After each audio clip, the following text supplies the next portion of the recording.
राजा आणि सत्याची परीक्षा. एकेकाळी एका विशाल आणि समृद्ध राज्यावर एक राजा राज्य करत होता. तो पराक्रमी होता, पण स्वभावाने थोडा अहंकारी होता. त्याला असे वाटायचे की आपल्या राज्यातील प्रत्येक गोष्ट त्याच्या नियंत्रणात आहे आणि कुणीही त्याला फसवू शकत नाही. परंतु त्याला एक गोष्ट नेहमी खटकायची. लोक मनातले खरे विचार सांगत नाहीत. सगळे फक्त भीतीपोटी गोड बोलतात. एके दिवशी राजाने दरबारात जाहीर केले, माझ्या राज्यात असा कुणी आहे का जो मला सत्य सांगण्याचे धाडस करेल?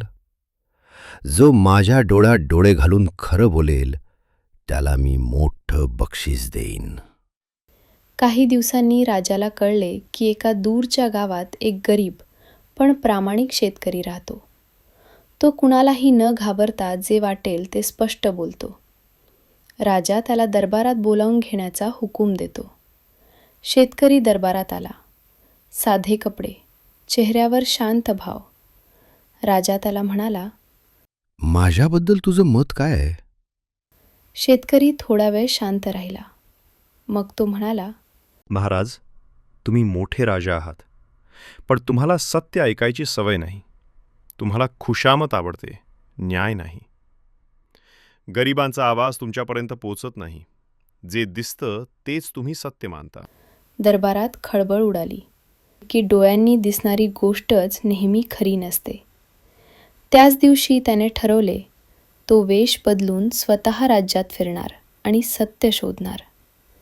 काही दिवसांनी राजा सामान्य माणसासारखा गावोगावी फिरला. तेव्हा त्याला कळले की शेतकरी खरेच बरोबर होता. अनेक अन्याय लपून राहिले होते. राजा पुन्हा दरबारात आला आणि त्या शेतकऱ्याला सन्मान दिला. तो म्हणाला, आज मला खरे दर्शन झाले.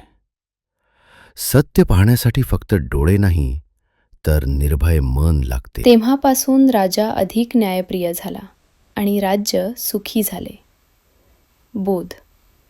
दुसऱ्यात, दोष शोधण्याआधी स्वतःकडे पाहिले तरच खरे सत्य सापडते.